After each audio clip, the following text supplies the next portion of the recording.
बड़े दुख की बात है कि आज हम लाल बहादुर शास्त्री जी का जन्मदिन भूल गए हैं और कोई नहीं मना रहा है। आज 2 अक्टूबर का दिन है, लाल बहादुर शास्त्री जी का जन्मदिन मनाने वाला कौन है? क्यों नहीं मना रहे? आप सब लोग बताइए। मुझे भी सुनकर ये बहुत दुख होता है। मैं उनके परिवार से बहुत पहले मिला था, बहुत पहले उनके किस्से सुने मैंने। आज आप लोगों को ये किस्से बता रहा हूँ। जय जवान जय किसान, जय जवान जय किसान, जय किसान जय किसान, जय जवान जय किसान, ये नारा दिया था लाल बहादुर शास्त्री जी ने उस वक्त जब पाकिस्तान को 1965 के युद्ध में हराकर वो देश को गरीबी भुखमरी से बाहर निकालने के लिए देश के अलग अलग कोनों में जा रहे थे। तो आज हम आपको बता रहे हैं लाल बहादुर शास्त्री जी के जन्मदिन पर कुछ अनछुए पहलू। नमस्कार, जय हिंद, मैं हूं राजेश राणा और आप देख रहे हैं नेक्स्ट टीवी। दोस्तों, आगे बढ़ने से पहले सभी लोग चैनल को सब्सक्राइब कर लें जिससे ज्यादा से ज्यादा वीडियो आप तक पहुंच सके। दोस्तों, एक युग था जब देश के पहले प्रधानमंत्री जवाहरलाल नेहरू की मृत्यु हो जाती है और वो एक ऐसे सदमे में उनकी मौत हुई जब वो चीन से बुरी तरह से युद्ध हार गए अपनी गलतियों की वजह से। ऐसे में देश के सामने एक बहुत बड़ा ये सवाल था कि अब आखिर आगे किसको प्रधानमंत्री बनाया जाए। बहुत लंबी खींचातान के बाद देश में कांग्रेस कमेटी ने, खास करके सिंडिकेट ने, लाल बहादुर शास्त्री जी को अगला प्रधानमंत्री बना दिया। लाल बहादुर शास्त्री जब प्रधानमंत्री बने तो उनसे चलने वाले कई लोग थे। उनके जो कैबिनेट मिनिस्टर थे उनको पूरी रेस्पेक्ट नहीं देते थे। ये बात बार बार सामने आ रही। लाल बहादुर शास्त्री को कहा जाता था कि वो निर्णय नहीं ले पा रहे। इसकी झलक तब दिखी पहली बार जब इंदिरा गांधी ने उन्हें बेइज्जत करने के लिए एक चिट्ठी लिखी। इंदिरा गांधी एक चिट्ठी लिखती है लाल बहादुर शास्त्री को बेइज्जत करने के लिए कि 3 मूर्ति भवन जिसमें जवाहरलाल नेहरू रहते थे, उस 3 मूर्ति भवन को नेहरू मेमोरियल घोषित कर दिया जाए। नेहरू मेमोरियल घोषित करने के लिए इंदिरा गांधी ने जो चिट्ठी लिखी उसकी भाषा थी कि मैं चाहती हूं प्रधानमंत्री लाल बहादुर शास्त्री जी कि आप मेरे पिता जिस महल में रहते थे उसको नेहरू मेमोरियल घोषित कर दिया जाए। वो एक सरकारी बंगला था जिसे 3 मूर्ति भवन कहा जाता है और प्रधानमंत्री वहां रहते थे। लाल बहादुर शास्त्री वहां रहने लगे। लाल बहादुर शास्त्री को यही नहीं, उसके बाद एक और चिट्ठी मिलती है जो नेहरू की बहन थी कृष्णा हथी। नेहरू की बहन कृष्णा हथी ने लाल बहादुर शास्त्री को एक चिट्ठी लिखी और उसमें कहा कि उन्हें अपमानित करने के लिए लाल बहादुर शास्त्री को कि आप 3 मूर्ति भवन को नेहरू मेमोरियल घोषित ना करके इंदिरा गांधी पर अत्याचार कर रहे हैं। और वो ये बात सोच सोचकर मूर्छित हो जाती हैं। ये उस चिट्ठी के शब्द थे उसमें लिखे हुए। इसके बाद से लाल बहादुर शास्त्री बहुत ज्यादा नाराज हो गए और उन्होंने वो चिट्ठी वहीं फाड़ दी। और वो चिट्ठी फाड़ने के बाद उन्होंने कहा कि मैं कभी यहां नहीं रहूंगा, आज के बाद मैं कभी यहां नहीं आऊंगा। और उन्होंने वो भवन जो था वो छोड़ दिया। अब लोगों में कई तरह की ऐसी भावनाएं पैदा हो गई कि लाल बहादुर शास्त्री निर्णय नहीं ले पा रहे और लाल बहादुर शास्त्री का निर्णय ना लेना ये अखबारों की सुर्खियां बनने लगा कि वो निर्णय नहीं ले पा रहे किसी चीज पर। और जो पत्रकार थे उस वक्त, वो पत्रकार खास करके जो मीडिया वर्ग था, मीडिया वर्ग का भी रूखा व्यवहार उनके साथ होने लगा। वो प्रधानमंत्री थे तो जो पत्रकार थे उस वक्त अखबारों के पत्रकार हुआ करते थे, तो अखबारों के पत्रकारों का रूखा व्यवहार भी उनके साथ था। वो उनसे ऐसे सवाल पूछते थे उस वक्त के पत्रकार जैसे किसी वो एक क्लर्क से सवाल पूछ रहे, प्रधानमंत्री से सवाल पूछ रहे, ये उनका स्वभाव नहीं होता था। तो उनको ना बहुत बुरा लगता था ये सारी चीजें, क्योंकि ये जो लोग थे तमाम, ये एक नेहरू औरा देखा था और नेहरू औरा के अधीन थे ये सारे, और लाल बहादुर शास्त्री का प्रधानमंत्री बनना इनको अखर रहा था। सारे देश वो था उस वक्त जब गरीबी, महंगाई, भूखमरी और खाद्यान्न संकट था देश में बहुत भयंकर वाला। उससे भी हम उबर नहीं पा रहे थे और बहुत सारी समस्याएं पैदा हो रही। ऐसे ही एक वक्त में, ये 64-65 की बात है, और मई जून के महीने में 65 में 1965 के मई जून महीने में पाकिस्तान ने गुजरात के रण ऑफ कच्छ पर हमला कर दिया और कंजरकोट, जो वहां एक जगह थी, कंजरकोट पर कब्जा कर लिया और भारत को उससे समझौता करना पड़ा और भारत को कुछ भूमि अपनी पाकिस्तान को सौंप दी अंतरराष्ट्रीय दबाव की वजह से। अब पूरे देश में यह फैल गया कि शास्त्री जी ने यह निर्णय लिया है और शास्त्री जी देश हित में कोई निर्णय नहीं ले पा रहे हैं। इसकी वजह से उनकी बहुत आलोचना होने लगी। वो ऐसा वक्त था जब हमारे देश में देश पूरी तरह से महंगाई, भूखमरी, गरीबी और खाद्यान्न संकट से जूझ रहा था। वो ऐसा वक्त था जब चीन से हार के बाद भारत की सेना अपना मनोबल उठाने की कोशिश कर रही थी। मनोबल टूटा हुआ था चीन की हार के बाद भारतीय सेना का। और ऐसे वक्त में अयूब खान ने भारत पर आक्रमण कर दिया। सोचो, ये ऐसा वक्त था जैसे आज पाकिस्तान का हालात हो रहे हैं, करीब ऐसे हालात थे भारत के उस वक्त, नेहरू की मौत के वक्त और उससे पहले से ही। और भारत की सेना का मनोबल टूटा हुआ था। भारत गरीबी, भूखमरी और खाद्यान्न संकट से जूझ रहा था। खाद्यान्न नहीं था, लोग भूखे मर रहे, और भारत के पास हथियार, गोला बारूद की भी कमी थी। और ऐसा माना जाता था देश विदेश में कि जो भारत के प्रधानमंत्री हैं लाल बहादुर शास्त्री, वो निर्णय ले नहीं पाए। ऐसा मौका देखकर अयूब खान ने, जो एक तानाशाह था पाकिस्तान का, उस अयूब खान ने अमेरिका से उसको उसी वक्त पैटर्न टैंक मिले थे, आधुनिक पनडुब्बियां मिली थी, आधुनिक हथियार मिले थे, और वो पूरे जोश में थी उनकी सेना। और ऐसे टाइम पर पाकिस्तान की सेना ने, अयूब खान ने भारत पर हमला। लेकिन जो गुजरात में रण ऑफ कच्छ पर हमला हुआ था, भारत को अपनी कुछ जमीन देने के बाद वहां समझौता हो गया, लेकिन उसके तुरंत बाद पाकिस्तान ने एक और चाल चल दी। पाकिस्तान ने कश्मीर पर कब्जे के लिए 1 सितंबर 1965 को ऑपरेशन ग्रैंड स्लैम के तहत कश्मीर के छंब पर आक्रमण कर दिया। छंब वो जगह थी जो रणनीतिक रूप से बहुत महत्वपूर्ण थी। बहुत भयंकर गोलीबारी कर दी पाकिस्तान ने वहां छंब पर, और छंब वो जगह थी जो कश्मीर को पूरे भारत से जोड़े हुए थी, और उस जगह पर हमला कर दिया। और उस जगह पर हमला करने की वजह से लगभग कश्मीर, जम्मू कश्मीर पूरा भारत से कट गया। ऐसे वक्त बहुत परेशानियां झेलनी पड़ रही, और उस वक्त देश को एक बहुत बड़े हमले का सामना करना पड़ रहा। लेकिन उससे पहले ही 5 अगस्त की बात हम आपको थोड़ा सा बताते हैं। 5 अगस्त को जो ललिता शास्त्री जी थी, शास्त्री जी की पत्नी, उन्होंने घर पे एक पूजा रखी, और उस पूजा में कई जो रक्षा विभाग के अधिकारी उसमें शामिल हुए। तो उस वक्त खाना खाते हुए लाल बहादुर शास्त्री नीचे बैठकर खाना खा रहे पत्तल पे, और लाल बहादुर शास्त्री अपने अधिकारियों से कह रहे कि हम सोच रहे कि अयूब खान और पाकिस्तान हम पर हमला नहीं करेगा, लेकिन पाकिस्तान मानेगा नहीं। अब हमें पाकिस्तान को जवाब देना होगा। तो लाल बहादुर शास्त्री पहले से ही तैयारी करनी शुरू कर दी थी। उनको पता था कि अयूब खान अब नहीं मानेगा। तो जब जम्मू कश्मीर के छंब पर पाकिस्तान ने अटैक कर दिया, और भारत की जो आर्टिलरी थी वो इतनी स्ट्रांग नहीं थी, और पाकिस्तान ने पूरा जोर छंब पर लगा दिया था। वो किसी भी तरह से जम्मू कश्मीर को हासिल करना चाहते थे, किसी भी तरह से। ऐसे में अब एक ऑप्शन रह गया था। भारत के जो थल सेना अध्यक्ष थे और वायु सेना अध्यक्ष थे, वो अचानक से जाकर रक्षा मंत्री से मिलते हैं।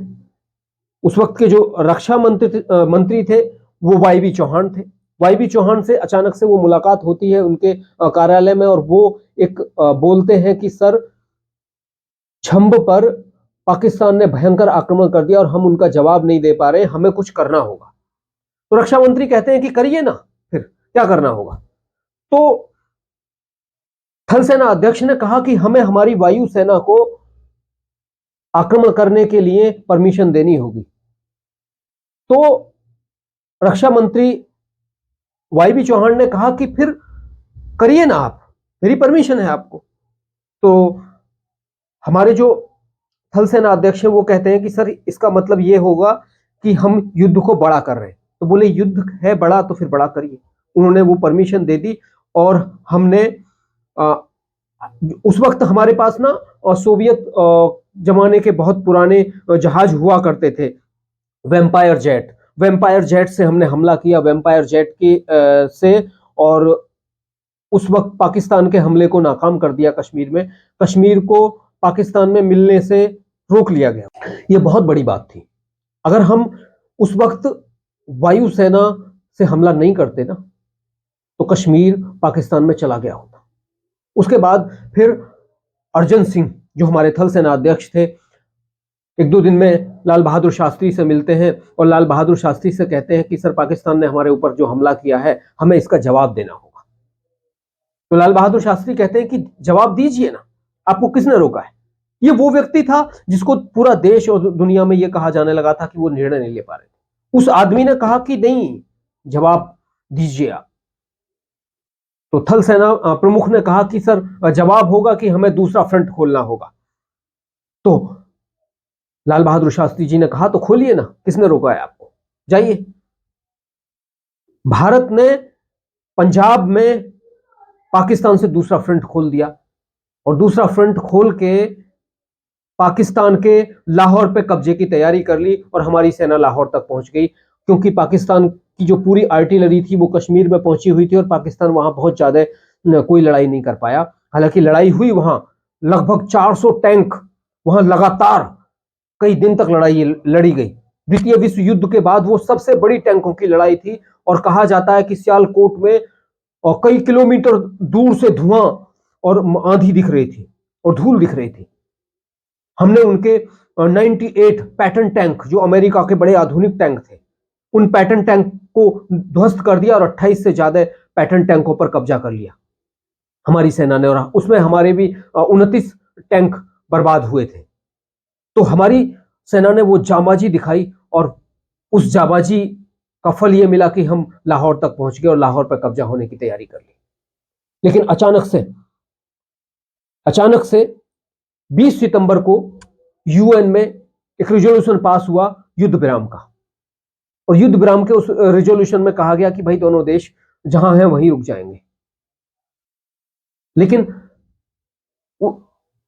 उस वक्त ये हालात थे कि हम पाकिस्तान के लाहौर पर कब्जा कर चुके थे लगभग, और पाकिस्तान के लाहौर पर कब्जा करने के बाद देश में ये हालात होने लगे थे कि लाल बहादुर शास्त्री एक हीरो बन गए थे। लाल बहादुर शास्त्री ने वो निर्णय लिया था वायुसेना का प्रयोग करने का और दूसरा फ्रंट खोलने का, लेकिन जवाहरलाल नेहरू वो निर्णय नहीं ले पाए और चीन से हमारी सेना बुरी तरह से मार खानी पड़ी। चीन को राजनीतिक नेतृत्व की वजह से चीन के खिलाफ हम वायुसेना का इस्तेमाल करने की परमिशन नहीं दे पाए। अगर लाल बहादुर शास्त्री वो परमिशन नहीं देते तो हम पाकिस्तान से भी मार खा जाते, क्योंकि पाकिस्तान ने वो मौका उठाया हुआ था कि हमारी सेना का मनोबल टूटा हुआ था, हमारे पास हथियारों की कमी थी, हमारा देश खाद्य संकट, महंगाई, भूखमरी, गरीबी से जूझ रहा था। उस वक्त पाकिस्तान ने हमला कर दिया। लेकिन आज जो पाकिस्तान के हालात है, हम हमला नहीं करेंगे क्योंकि भारत ने कभी किसी पर हमला नहीं किया है। पाकिस्तान, अगर भारत के हालात होते तो आज भी पाकिस्तान हमला कर देता। ये वही दुष्ट हैं जो दुश्मन को कमजोर देखकर हमला करने वाले हैं, लेकिन भारत ने कभी किसी पर हमला नहीं किया। और भारत ने लाल बहादुर शास्त्री के नेतृत्व में जबरदस्त जवाब दिया पाकिस्तान को और अयूब खान को ऐसा माना जाता था, अयूब खान ऐसे व्यक्ति थे कि अयूब खान की वो आर्मी अफसर था और बहुत लंबाई थी, करीब 7 फीट लंबा था, और लाल बहादुर शास्त्री की जो हाइट थी वो छोटी थी। तो अयूब खान कहता था उस युद्ध हारने के बाद भी कि अरे मैं उस आदमी से क्या बात करूंगा, वो छोटा आदमी है। तो अयूब खान उनको रेस्पेक्ट नहीं देता था, लेकिन उसी अयूब खान की घमंडी और उसकी जो अपना घमंड दिखाता था उसको तोड़ दिया था लाल बहादुर शास्त्री।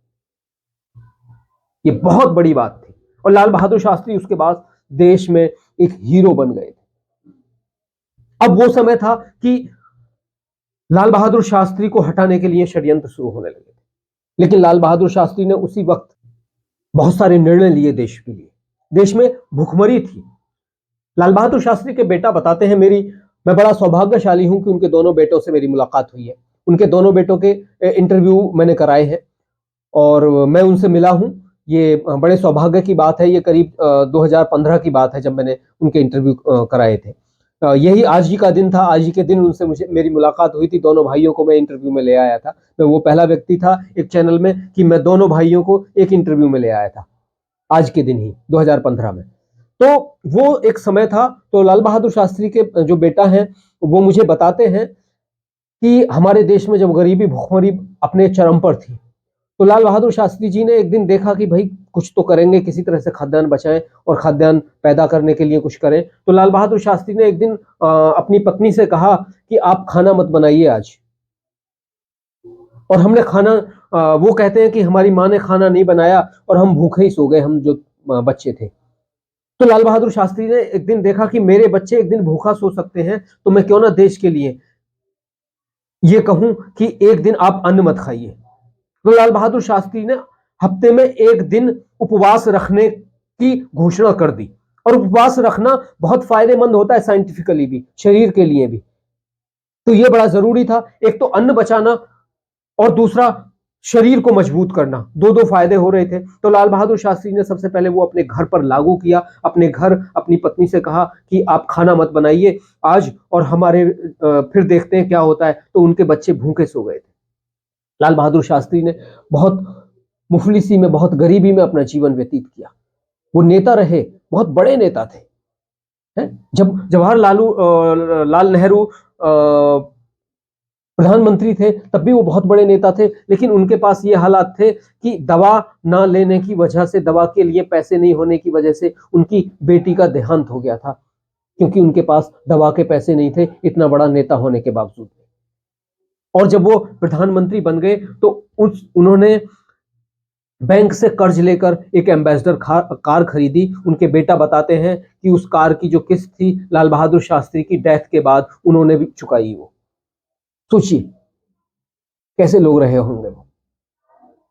और उन्होंने लोगों से एक दिन का उपवास रखने को कहा। जब देश में खाद्य संकट हो रहा था बहुत बड़ा, और अमेरिका भारत को गेहूं देने से मना कर रहा था, वो पाकिस्तान के साथ में पूरी तरह से खड़ा हुआ था। पाकिस्तान के उस अयूब खान तानाशाह को सह दे रखी थी अमेरिका ने, जो लोकतंत्र के बड़े बड़े भाषण करता है कि हम लोकतंत्र को बढ़ावा देते हैं और फलाना और ढिमकाना। बहुत सारी चीजें आपने बहुत सुना होगा वहां के राष्ट्रपतियों को कहते हुए। और हमारे इस बात को अब आकर हमारे देश में किसी में हिम्मत नहीं हुई। अब आकर हमारे विदेश मंत्री ने एक सार्वजनिक मंच से, विदेशी मंच से अमेरिका को कहा कि वो देश थे जो लोकतंत्र के नाम पर तानाशाहों को समर्थन देते थे हमारे खिलाफ, तो वो हमसे ज्यादा भाषणबाजी नहीं करें। आज हमने उनको जवाब देना शुरू कर दिया है। तो ये आज की बात है, लेकिन हम बात कर रहे हैं लाल बहादुर शास्त्री जी की। तो लाल बहादुर शास्त्री जी ने जब भुखमरी थी, अन्न नहीं हो रहा और अमेरिका ने गेहूं देने से मना कर दिया, तो लाल बहादुर शास्त्री जी ने कहा कि भाई, उन्होंने एक दिखाने के लिए, कहने के लिए अपने जो प्रधानमंत्री लॉन था वहीं हल बैल मंगाए और वहीं उन्होंने फल सब्जियां उगानी शुरू कर दी। तो लोगों से कहा आप घर पे भी सब्जी उगाइए और हमारे पास इतनी जमीन पड़ी है उस पर अन्न उगाइए। किसानों को प्रोत्साहित किया अन्न उगाने के लिए, घरों में सब्जियां उगाने के लिए, जिससे कि लोग भूखमरी से बच सके। हम बहुत भूखमरी थी, वो ऐसा समय था कि भारत ने कभी अंग्रेजों के और मुगल काल में ही वो इस तरह की भूखमरी देखी थी, क्योंकि सारे संसाधनों को ये लूट रहे थे, चाहे अंग्रेज हो या मुगल काल के वक्त के ये लोग हो। मुगल काल में जो ये कहा जाता है ना कि उन्होंने तो लूटा नहीं, वो तो यहाँ रहे। अरे लूटा ना उन्होंने, वो तो ऐशो आराम की जिंदगी काट रहे थे, गरीबों का पेट काट काट के, तो वो लूट ही तो रहे थे वो यहाँ रहकर। वहां से तो वो बीहड़ों से आए हुए थे, वो उन जहाँ कुछ नहीं होता था, कबीलों से आए हुए थे वो, और यहाँ आके महल दुमहले बना दिया। आज से पहले कहाँ महल दुमहले थे इनके, यहाँ आकर बड़े बड़े महल दुमहले बना दिए और कुछ पे कब्जा कर लिया। तो वो जनता की कमाई, गाड़ी कमाई से लूट लूट के ही तो बनाए थे। अंग्रेजों ने तो खूब कमाया, खूब लूटा और यहां से खूब लेके गए, ये सब जानते हैं। तो उस वक्त वो भुखमरी देखी थी लाल बहादुर शास्त्री के वक्त, और लाल बहादुर शास्त्री ने उस वक्त लोगों को भुखमरी से निकाला। एक विजनरी नेता था। वो भुखमरी से निकालने के लिए लोगों के लिए बहुत कुछ किया उन्होंने और नारा दिया। उसी वक्त हरित क्रांति शुरू हुई और हरित क्रांति के बाद दुग्ध क्रांति, उसके बाद देश खुशहाल हो गया था। देश में कभी अन्न की कमी नहीं पड़ी। लोग दूध मिलने लगा, लोगों को पशुपालन करने लगे। कहीं कोई परेशानी नहीं हुई लोगों को। उसके बाद से बहुत ज्यादा लोग जमीनों, जो बंजर जमीनें पड़ी थी, खाली पड़ी थी, उन पर अन्न उगाने लगे। लाल बहादुर शास्त्री ने उसी वक्त जय जवान जय किसान का नारा लिया था और जय जवान जय किसान का वो नारा पूरे देश में छा गया था। हमारे जवानों ने पाकिस्तान को धूल चटा दी थी। लाल बहादुर शास्त्री सीमा पर जाकर जब लोगों का, हमारी सेना का आत्मबल बढ़ा रहे, उनको सम्मानित कर रहे, तो वो बहुत बड़े गर्व की बात थी, बहुत बड़े गर्व की बात थी सीमा पर जाकर। तो लाल बहादुर शास्त्री जी ऐसे थे। बड़े दुख की बात है कि आज हम लाल बहादुर शास्त्री जी का जन्मदिन भूल गए हैं और कोई नहीं मना रहा है। आज 2 अक्टूबर का दिन है, लाल बहादुर शास्त्री जी का जन्मदिन मनाने वाला कौन है? क्यों नहीं मना रहे? आप सब लोग बताइए। मुझे भी सुनकर ये बहुत दुख होता है। मैं उनके परिवार से बहुत पहले मिला था, बहुत पहले उनके किस्से सुने मैंने। आज आप लोगों को ये किस्से बता रहा हूँ। नमस्कार।